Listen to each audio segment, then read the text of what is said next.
Okay, so this is Psych 222. It is Friday, February 5, and today we're going to finish off Chapter 3, and then next week we are into Chapter 4. So remember what we were talking about last time. Last time we were talking about the variance, we were talking about the standard deviation, we were talking about measures of central tendency. So those are really, really important topics. And again, what we emphasize the most is what you need to focus on the most as we go on throughout lecture. We finished off last time by looking at this thing called the empirical rule for the normal distribution. And the empirical rule said that within one standard deviation is contained about 68% of the scores or the measurements. Within two standard deviations is contained about 95%, and within three standard deviations is contained about 99.7%. Again, remember that was for a normal distribution like this. And these normal distributions here, perfect in shape, they actually do not exist in reality. So never in reality will you actually come across a distribution that looks perfect like that. Because this is an idealized shape. So this particular normal distribution is simply a function. It's a mathematical function. When we look at real data in the real world, this is what we come across, right? We come across messy distributions. But nonetheless, these distributions we can approximate using a normal curve, okay? So here's some data here that's a little bit messy. Here's some more data where we can try to put a normal distribution here. Other times we will not have anywhere near a normal distribution, and this is called a rectangular distribution. So when you look in the reading in the book, you'll see that this empirical rule matches up pretty good with these types of distributions. Not so great with the other distributions, but still not too bad. Okay, it's still not too bad. It still provides a pretty useful approximation. And that's important because oftentimes we do not know the exact shape of the distributions. Right? We don't know the shape of the distributions. We do not know the shape of COVID-19 symptomology, for instance. Maybe there's a lot of people with few symptoms and a few people with strong symptoms. We just don't know that distribution. Yet nonetheless, we can use the empirical rule to make very approximate statements about where people fall in the distribution. Okay, that's the takeaway there. So we see that when you look in the book, when they talk about the different figures in that diagram, we see that we're getting approximate values. They're reasonably close to the 95% specified by the empirical rule. Those are those approximations that are pretty close. Now, we can get an approximate value for the standard deviation by dividing the range by 4. So we can take the range in our data. Remember, that's the highest minus the lowest number, and divide that by 4. And that gives us an approximate value for what the standard deviation is equal to. And there's an example in your book that demonstrates this. And we may ask, why would we want to do this? Well, maybe we do not have the standard deviation and we just want a quick glance at what it may be approximately by taking the range over 4. The book makes a note here that the approximation is less good if you actually go for 3 standard deviations. So this approximation here works good because we're dividing by 4 and we're focusing on the mean plus or minus 2 standard deviations. This approximation for 3 standard deviations is not as good. So that's why this approximation is listed here. As we see here in this example, well, there's our standard deviation. Okay, so remember the computation of the standard deviation. We first computed the variance of our data. There it is. Squared deviations from the mean. We take the square root of that and we get the standard deviation. Remember that standard deviation is in original units of the variable, right? That's why we're taking the square root here, is because this is in squared units. And remember why we had to square those units. We squared the units, we squared these deviations here so that they do not always sum to 0, right? Remember that from our previous example, that if you do not square here, you will simply get a sum of 0 every time. So that was the idea of sum of deviations from the mean always equaling 0. And this is true no matter what data set you look at. So that's why we had to square.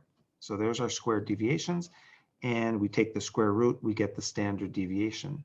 Well, when we apply that formula that we just looked at, it's pretty close, right? We note the approximation to our computed value, and that's the meaning behind that, is it provides a pretty reasonable approximation. Okay, now the coefficient of variation is useful for this purpose. Let's talk about this. The standard deviation can be deceptive when comparing the amount of variability of different types of populations. So let's say that we have population 1 and we have population 2. Well, there's a certain amount of variability in population 1, and there's a certain amount of variability in population 2. Okay, maybe these are incomes of Montanans, and these are incomes of New Yorkers. And in this particular case, we do not want to compare means, right? We do not want to compare mean 1 to mean 2. You could also put these in terms of sample means if you like. There's sample mean 1, sample mean 2. We're not interested in comparing means. What we want to compare between population and population 2, population 1 and population 2, are standard deviations. What's the standard deviation for population 1 compared to the standard deviation for population 2?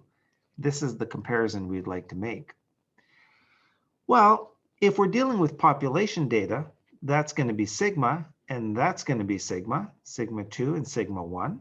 So that's why we have sigma up here. And what the coefficient of variation does is it takes sigma and it divides it by the absolute value of the mean. Now the question is, why would we want to do this? Well, we want to do this because sometimes you can have a lot of variability if you have a high or a low mean. So sometimes that standard deviation can be a function a little bit of what the mean value is. So maybe you have a very high mean value here, and that's having an influence on what the standard deviation is. Likewise over here, maybe this is a particular mean value, maybe it's a low or high mean, and it's kind of linked to the standard deviation. So when we compare standard deviations, we don't want this to be influencing it. We do not want that comparison of variability of standard deviations to be a function of mean values as well. So what do you do? Right? What do you do if you do not want it to be a function of mean values? You want to kind of get rid of mean values so you can make an accurate comparison between population 1 and population 2. You divide it by the mean in each case. And that's exactly what the coefficient of variation does, is it measures the variability in the values in a population relative to the magnitude of the population mean. That way, when you're getting a comparison of variabilities between the two populations, you know it's not attributable to what the mean value is because you're scaling it by the mean. So we say that the coefficient of variation right here is the standard deviation of the population or process expressed in units of the mean. And that's the idea there. So if we look in an example in the book, here's a coefficient of variation, 1.2 over 80, 0.015. And then we have another coefficient of variation here, 0.017. So we say that these two processes have very similar variability relative to the size of their means. And this makes the CV what's called a unit-free number because the standard deviation and mean are measured using the same units. That's the idea there. So again, it allows us to kind of scale things over the mean so that you're actually comparing variances without that mean having much of an impact in that comparison.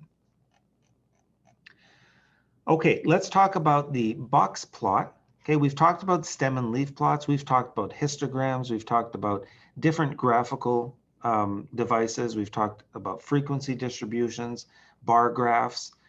Now we're going to talk about something called the box plot. Now the box plot can be used to illustrate the distribution of a variable. And it's going to use things like quartiles. We've talked about the quartiles. So we've talked about Q1, Q2, and Q3. Remember that Q2 was actually the median value.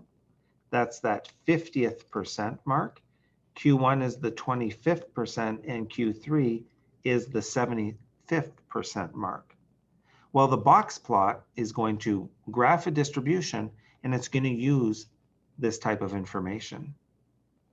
So right away, we notice that when it uses things like the medians and these quartiles, it's not like using averages, right? Remember we said the average is a very sensitive measure. These are not very sensitive. Remember we said the median is not a sensitive measure because if I have 2, 3, 4, 5, and then 500, well, the median is this value here, regardless if this is 500 or if this is equal to 6. It cares only about the position. And that's true about these quartiles as well. So we kind of get a feeling as to how this box plot is going to approach the problem of graphing data. It's not going to be sensitive like computing averages and standard deviations. Well, the book calls this a skeletal box plot. And here's some data over here. Let's get a stem and leaf plot of this data. And this data is violent crime rates for 90 standard metropolitan statistical areas selected from the United States. So you have a whole bunch of different crime rates by different location. So we can plot that data in our stem and leaf plot. And when we calculate the median of this data, we see it's equal to 497.5. Okay. So for these, the 45th score counting from lowest to highest in the figure is 497, and the 46th is 498. So the median is 497.5 because it's right in between. Remember, if the median falls right in between, you just take the average of those two numbers, and that gives you the median. Even though that number does not exist in our data, that's still the median. Okay, well, how to find those quartiles? Remember we said that the quartiles are the 25th and the 75th percentiles. Okay, that's what it corresponds to. And we said, don't worry about the computation of those, just understand what those are. So you don't have to worry about this part here on computing it. You just have to get over here that we see what the quartiles actually are. Q1 is 397 and Q3 is 660. So here's how the skeletal box plot starts off by graphing data.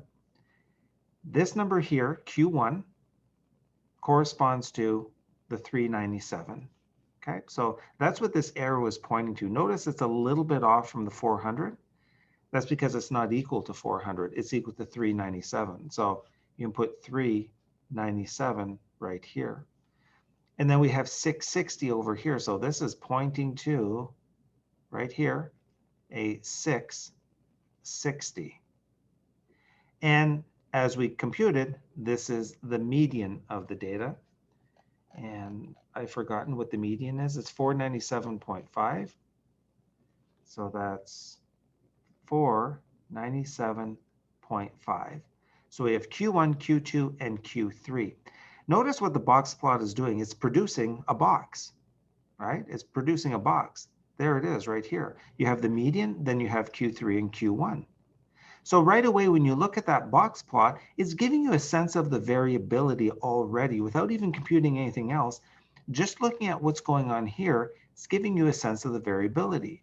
Are we more distant from the median to Q3 or from the median to Q1? Give me a sense of the distribution. We look at the lower and upper quartiles, right? It's telling you information about that lower and upper quartile. You know, imagine if Q3, instead of being over here, imagine if it was way up here. That gives you an estimate of how much variability there is, because if that Q3 is way, way up here, that means you've got some high scores up there within that box, right? Whereas if it's much closer, that suggests there's less variability. The interquartile range is the distance between the lower and the upper quartiles, and we've talked about that, about what that interquartile range is. So Q3 minus Q1, again, giving you that sense of variability. Very, very important to note, however, is that when we talk about that sense of variability, remember, these are just particular numbers in your data. So even if Q3 was way up here, it does not tell you everything about what's going on in here, right? Remember, when you're dealing with statistics like this, they're not sensitive. They're only interested in the position value. So oftentimes what's going on in this distance, if Q3 was over here, let's say, is still a mystery. We just don't know. So it's like if I have 5 and then I have 500, there's no information about what's going on in that particular distance. We have the most extreme, lowest and highest values in our data. So we're going to talk about these in a second as to how we get these particular values. But we're going to see that values that fall beyond the box here to a great degree, we're going to eventually call outliers, and we'll talk about how these are computed. These particular values here are not going to be considered outliers because we have these whiskers that are drawn right out to these points. But we're going to see that points that fall beyond these are going to be called outliers. Okay. So there's our computations. Again, this is data reduction, right? Notice how we're reducing the data down to a few numbers. But I want to emphasize again that this idea here is that whenever you reduce the data down, you don't know what's going on in here. That becomes really, really hard to know. But at the same time, that's a convenient summary compared to if you have to interpret all of this, right? Look at the whole table of data. It's hard to see what's going on in the table. This is the point of data reduction, is to get a summary, but at a bit of a loss of information. It's one reason why the stem and leaf plot was kind of nice, because you get the summary, but you also get to see the scores within the distribution.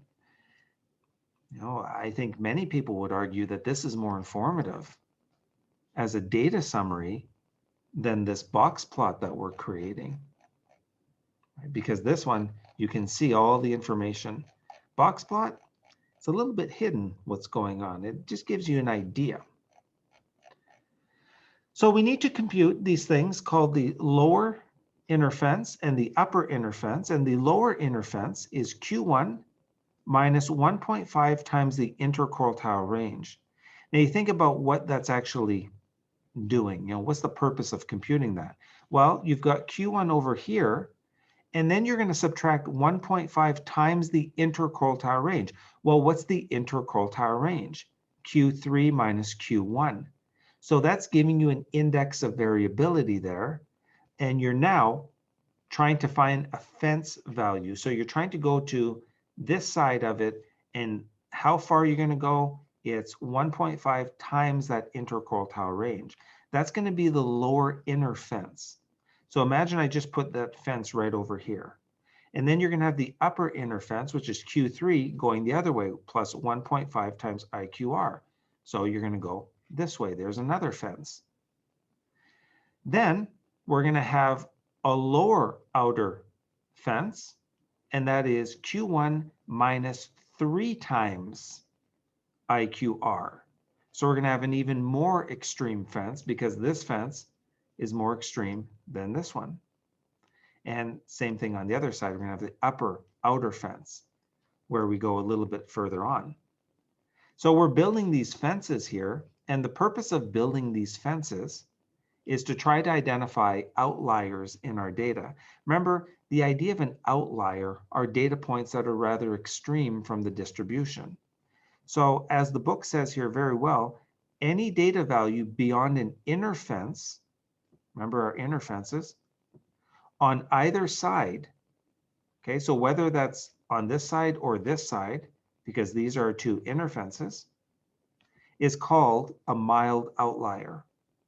So if the data point is, say, here, notice it's beyond this fence, it's called a mild outlier.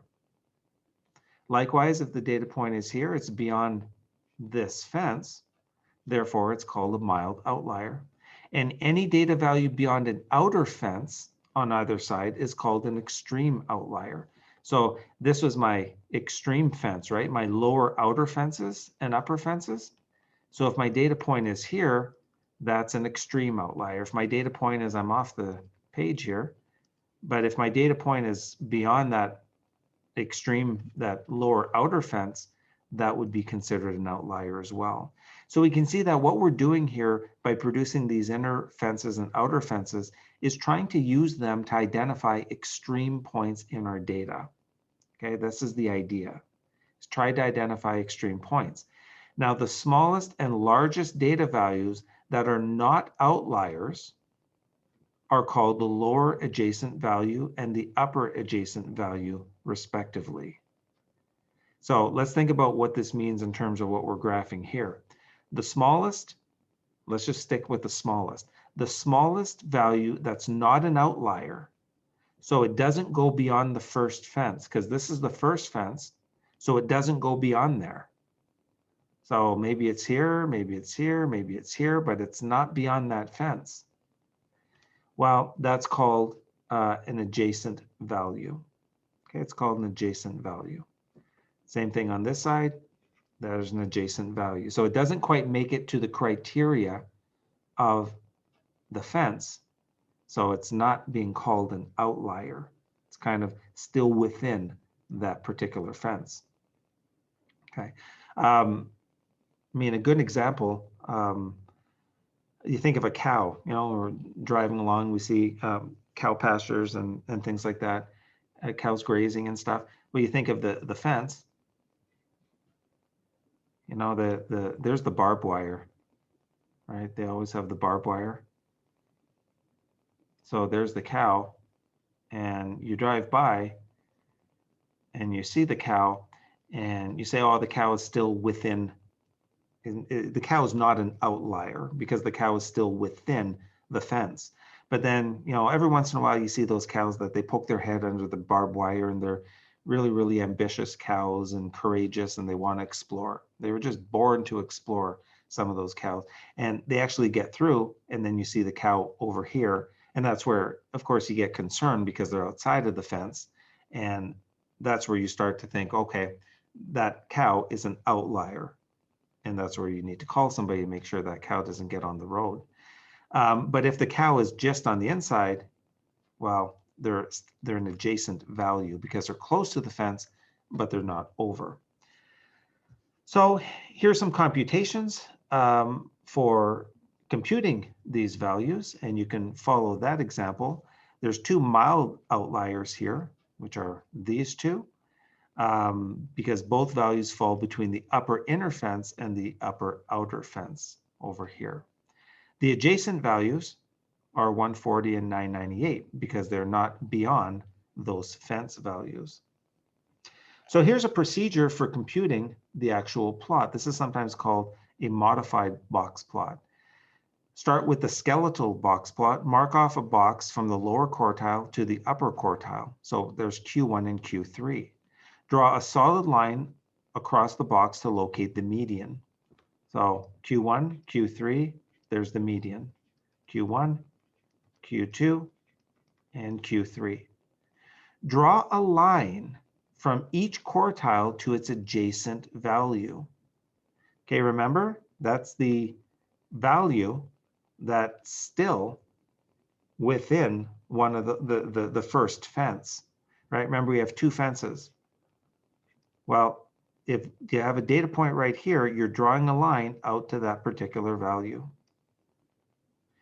If the data point is out here, remember, that's an outlier. So you're not drawing the line to that value. You're drawing it to that cow that's still within the fence. That's what the line's going out to. From there, then you can mark the mild outlier with an open circle or whatever shape you want. It doesn't really matter. Software, as we'll see when we start using R, will use different symbols for different things. So it doesn't have to be an open circle. But you can say, well, if it's beyond that first fence, then there's my circle right there. Mark each extreme outlier with a closed circle. If it's beyond this one, well, then it's a closed circle. This one should have been open. There's open and there's a closed circle. Okay, so that's how you do the box plot. And again, the box plot gives you an idea of what's going on in the distribution. Here's a nice box plot that was produced. There's our median, there's our Q1, Q3. See, these are our adjacent values, right? There's the value that's still within that first fence. There's the value that's still within the first fence on the lower side. What do you see over here? Well, these are outliers. And according to this criteria, because it's an open circle, well, it's a mild outlier. Right? It's a mild outlier. So how do we use this for data analysis and statistics? We would look at this plot and we'd say, you know what? The distribution seems to have a couple extreme scores over here. So maybe we want to look at those scores in a little bit more detail, right? Just to make sure that those scores actually belong in the data set, that they're not recording errors, that we didn't mistakenly record the wrong numbers from our participants. You know, maybe this person here, instead of saying 1,200 or whatever, maybe they actually reported a different number, but we misunderstood. Or maybe these are legitimate data points in our data.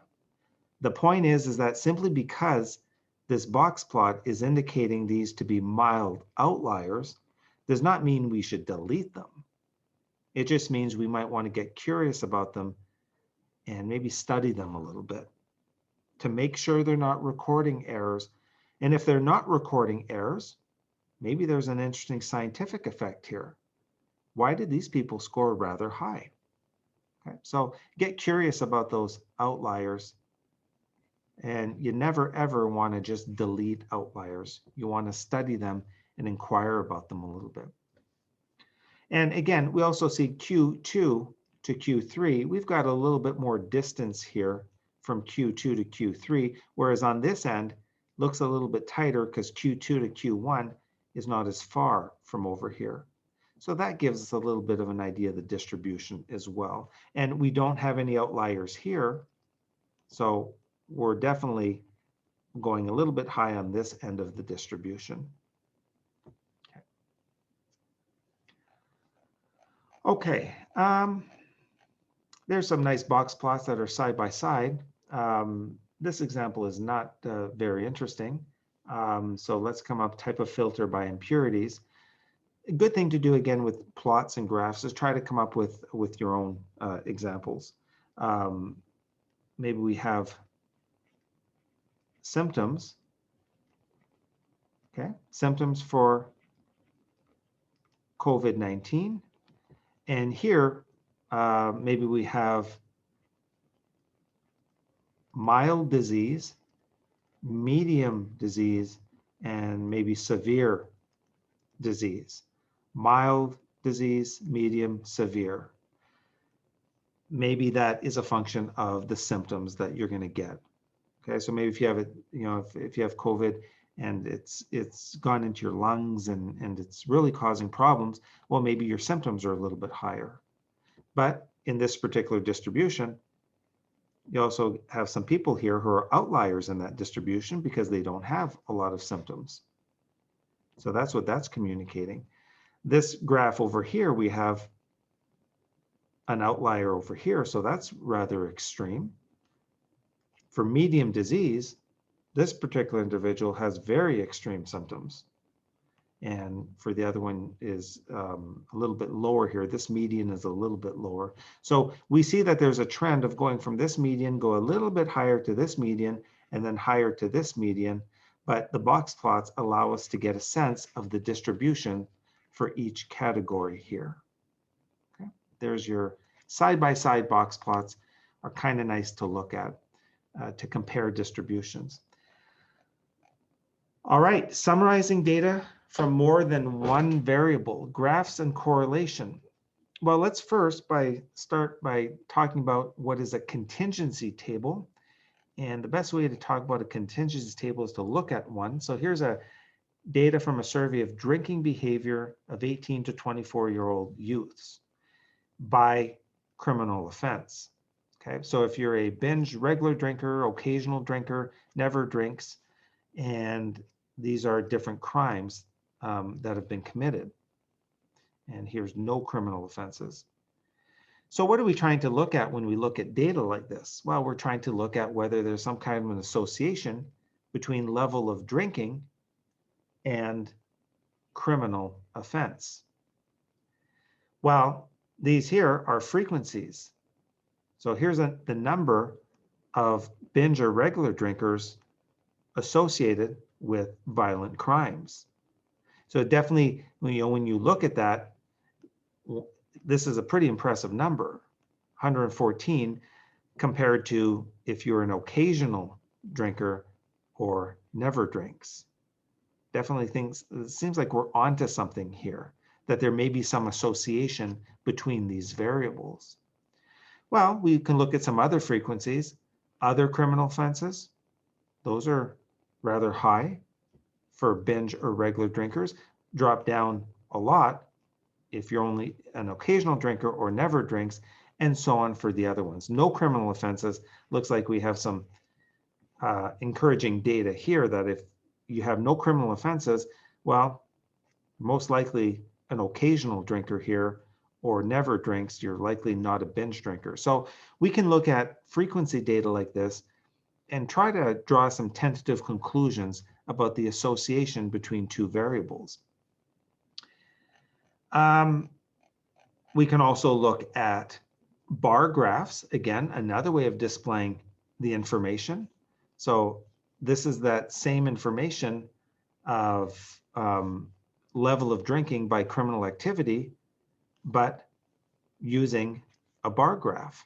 So this shows the different distributions for the different drinking categories, and that could be useful as well. Notice how these graphs try to portray a lot of information, but in a very, very concise way. So it's very nice to graph frequency data in this way. Okay, well, there's some more graphs there. You can look at those. Let's talk about what is a scatter plot. Okay, now scatter plots are really, really important because they're going to help us look at the relationship between two variables. So what we just looked at were contingency tables. And remember, we're trying to look at the association between type of crime and amount of drinking. Well, in this particular data here, we are going to have observations on one variable and observations on another variable.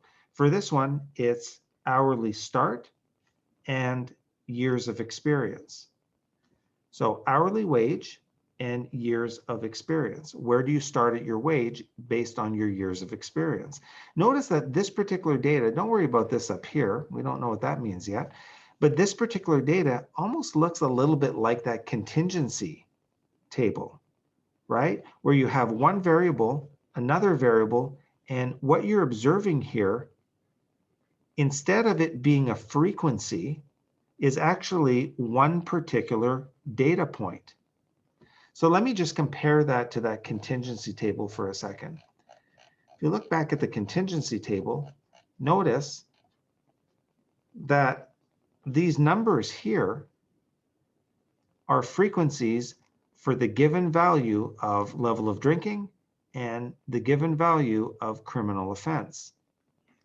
So no criminal offenses and occasional drinker, we are at 274.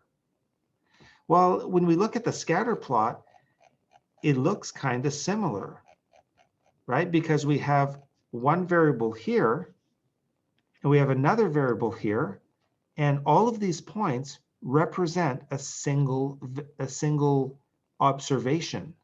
So this data point is the observation on this axis by this axis right here. And that's a good way to kind of understand the scatter plot, is to kind of think of it similar to that contingency table where you have single observations here. Well, why do we want to use the scatter plot? Well, let's take one of these points. This particular point, this particular person in our data set, in this case, it's a person because we're looking at years of experience and hourly start. This particular person has a score on years of experience, approximately 12 and approximately 11 over here. So we can think of that as being a joint point, right? It's a joint point of 12 and 11. And we can look at the plot and try to see, as years experience increase, what seems to happen to hourly start. Well, it seems that as years of experience increases, it seems that hourly start also increases. So I'm going to draw another plot over here, and I'm going to call this height, and this is weight. Height and weight, two variables. Well, if I plot data on a whole bunch of individuals, maybe it looks something like this. As your height increases, weight tends to increase. And again, it's important to understand what all of these points are. They're individual points on the two variables. That's why when we look at the scatter plot idea, we're graphing data on two variables simultaneously, analogous to plotting frequencies on two variables simultaneously when we looked at those contingency tables. Okay. We can see that it looks like there's some type of relationship between the variables. Here it looks like there's a relationship because if I draw an oval here, it looks like as height increases, weight increases. So we need a better way to express this though, rather than just looking at a plot. So we're going to need a numerical measure to measure the amount of relationship. Well, before we look at the correlation coefficient, here's another example where we have casino employees by crime rate. So there was some thought that if you have a lot of casinos in the city, that the crime rate might increase. Well, this data suggests that as the number of employees increases, it looks like that crime rate does increase. Now, that doesn't mean that casino employees are causing crime rate increase, right? It doesn't necessarily mean anything about causation. It simply means that as casino employees increase, it seems to be a tendency for the crime rate to increase. One interesting point is when you look at this plot, this is the same data as this over here. Same data sets. But interesting that if you scale it a little bit differently, the data look different as well. So imagine if we were able to record the number of employees over here, what would happen? Well, we don't know if it would actually continue to be like this, right? We don't know if it would continue to be linear like that, right? We don't know. Maybe it does this, right? Maybe it actually even does this, who knows? So maybe the actual relationship is like this. Maybe at some point you have so many casino employees that maybe there's extra supervision and maybe the crime rate actually decreases. We don't know because we don't have data for this range of the variable. And that's important when you're looking at plots like this. You never want to extrapolate beyond your data. You never want to think that this necessarily continues the same trend. Okay. So how can we express the relationship between the two variables? Okay. How can we express the relationship? Well, let's put these variables more generically as x and y. I'd like a number to express the relationship between those two variables. Well, we're going to find what's called the correlation coefficient. And this measures the strength of the linear relationship between two quantitative variables. So remember, you don't want to use this correlation coefficient if on this axis you have A and B, right? That would be an inappropriate use of the correlation coefficient in this context. You want to have these variables be quantitative here. And the correlation coefficient is usually denoted by R. Okay. A little bit more information. This is called the Pearson correlation coefficient, named after Carl Pearson, who was a geneticist and statistician who developed this in the early 1900s. So let's define the correlation coefficient. So we have data on X and Y collected from N individuals or objects, and those have means and standard deviations. Well, here's the formula for it. R is equal to, I'm going to go right to this side over here. Now this says equal right here. So this is what you should focus on. The formula before it is equivalent. This is all equivalent, but this is a little bit neater. It tells you what's going on in the formula. Notice that we're taking the sum of X sub I minus the mean times Y sub I minus the mean. Now remember when we computed the standard deviation and the variance, we computed these things, right? We computed deviations, X sub I minus the mean, and then we squared those deviations. That was when we were computing the variance and its square root, the standard deviation. So we can see a little bit of what this correlation coefficient is actually measuring. It's measuring deviations on X by deviations on Y. So let's put this in the plot again. Let me draw another plot here. I have X and Y. Well, let's put down the mean for X and the mean for Y. Okay, we have the mean for X and the mean for Y. Let's look at what this is actually computing. Deviation of X sub I minus the mean. So imagine if our point is right over here. Well, this is a deviation on X, right? Look at that's a deviation. We also have a deviation by Y up here. So we have the deviation of X by the deviation of Y, and that is going to be a product. If this deviates, say, 2 points, X sub I minus the mean is 2 points, and this deviates 2 points. Okay, so Y sub I minus the mean here deviates 2 points. Then that first particular product that we have is 2 by 2. One deviation crossing another deviation. One deviation crossing another deviation. There's the first deviation in our data set for that particular individual. And then we compute it for the next individual and the next individual. Okay, so if you look here, here's an example of these computations where you see for the first observation, here we have negative 11.8 times negative 1.465. There's that deviation crossing this deviation. And that's what we're getting right over here, 17.287 when we cross those deviations. Data point on X, data point on Y, and that's how we're getting the computation. And you will have to compute one of these in the assignment.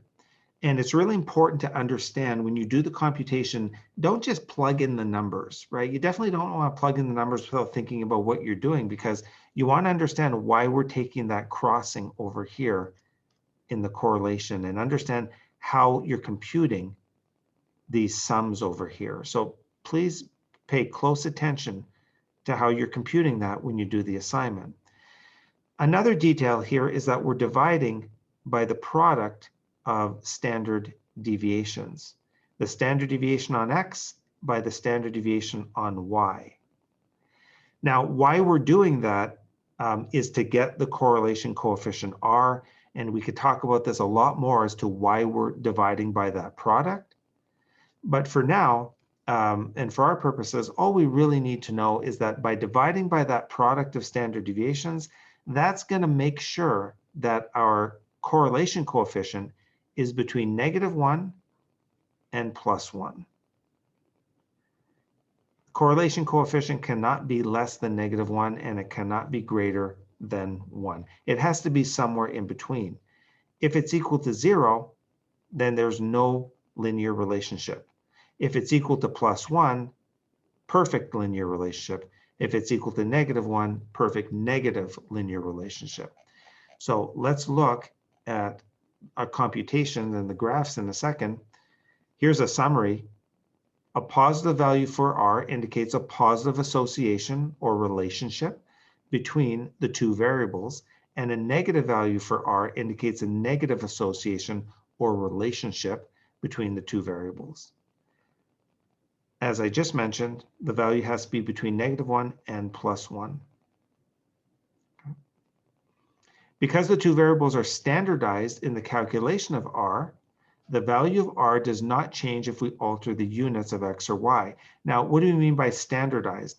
That's the part where we're dividing by SX by SY. That's the part that makes the correlation coefficient a standardized measure, which we talked about right up here. The division by this product makes it standardized. So that means that it will not matter what units we're using. So the same value of R would be obtained no matter what units are used for X and Y. We say that correlation is a unit-free measure of association. So even if you change the units, like from inches to feet or something like that, you're still going to get the same correlation coefficient because it does not matter about the units. And finally, we say that the correlation measures the degree of the straight line relationship between the two variables. The correlation coefficient does not describe the closeness of the points to a curved relationship. This is very, very, very, very important. So if I have data that look like this, let's say my data look like this. Well, is there a relationship between X and Y? You bet there is, right? There is, look. There's a really strong relationship. But this correlation R that we're computing is not going to reflect this strong relationship. Instead, it's going to try to fit a line through it.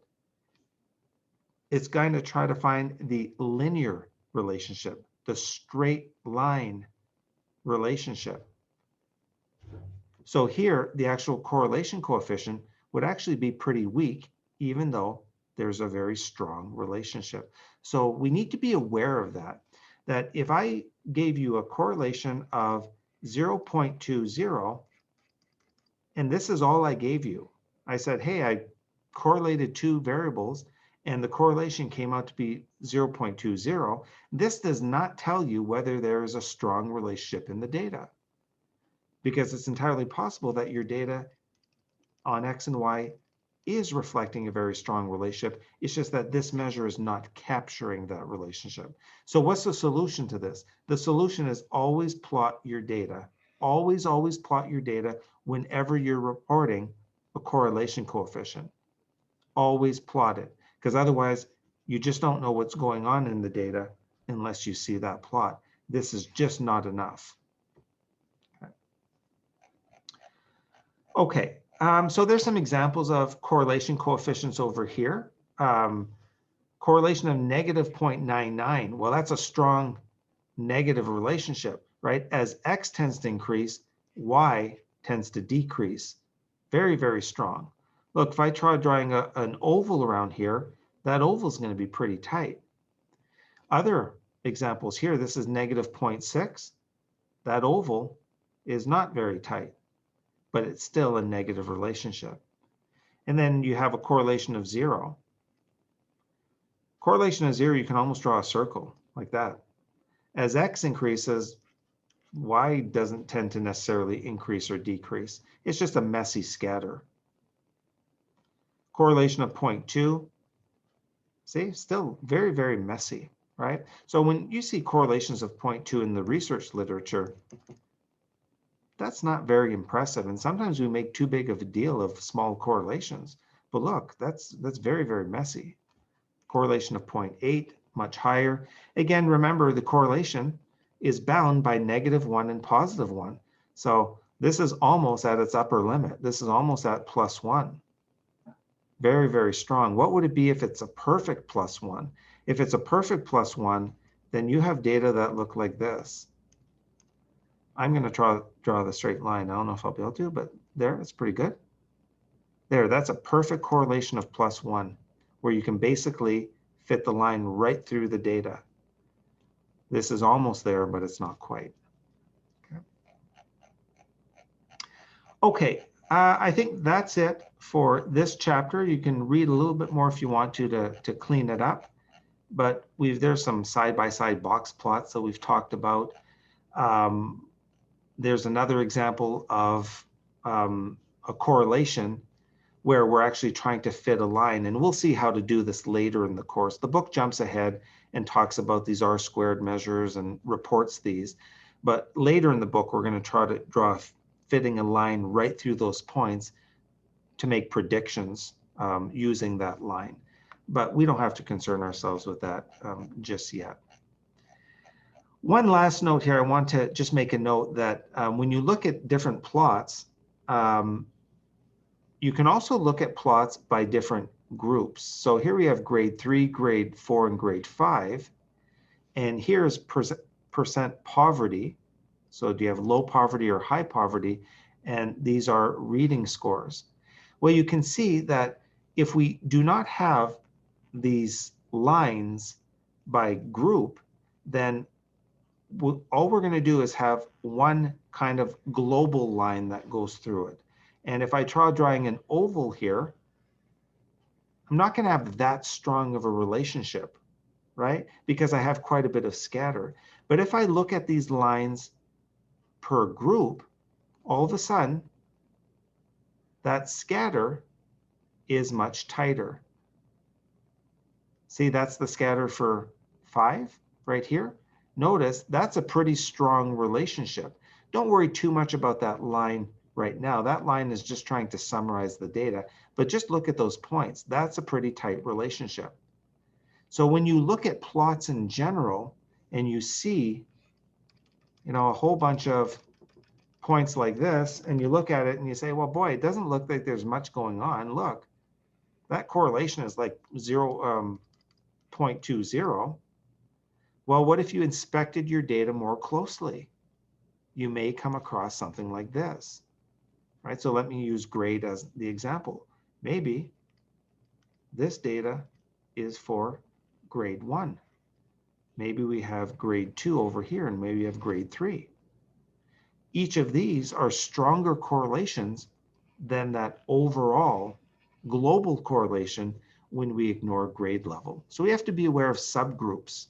There's sometimes groups lurking in our plot that we have to try to detect. Okay, so that's it for this chapter. We will be getting into R pretty soon, doing a few computations, but not for this week. And when you're doing the summary for your chapters, looking at the key formulas is an excellent way to summarize the chapter, to make sure you're familiar with the formulas and how things are computed, and also what to ignore. Remember, group data, we didn't deal with that.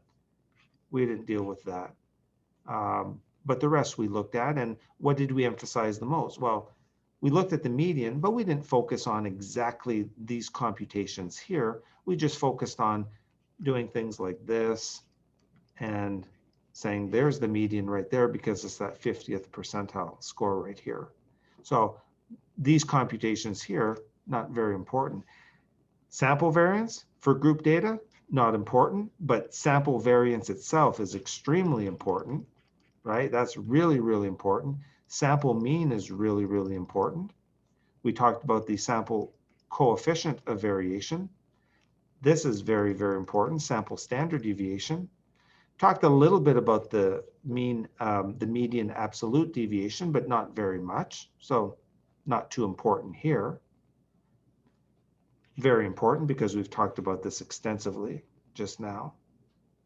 So again, focusing on what's most important from the chapters, and what you're seeing on the assignments as well. Okay, so that's it for chapter 3. Next week, we start in on chapter 4. We will see you next week.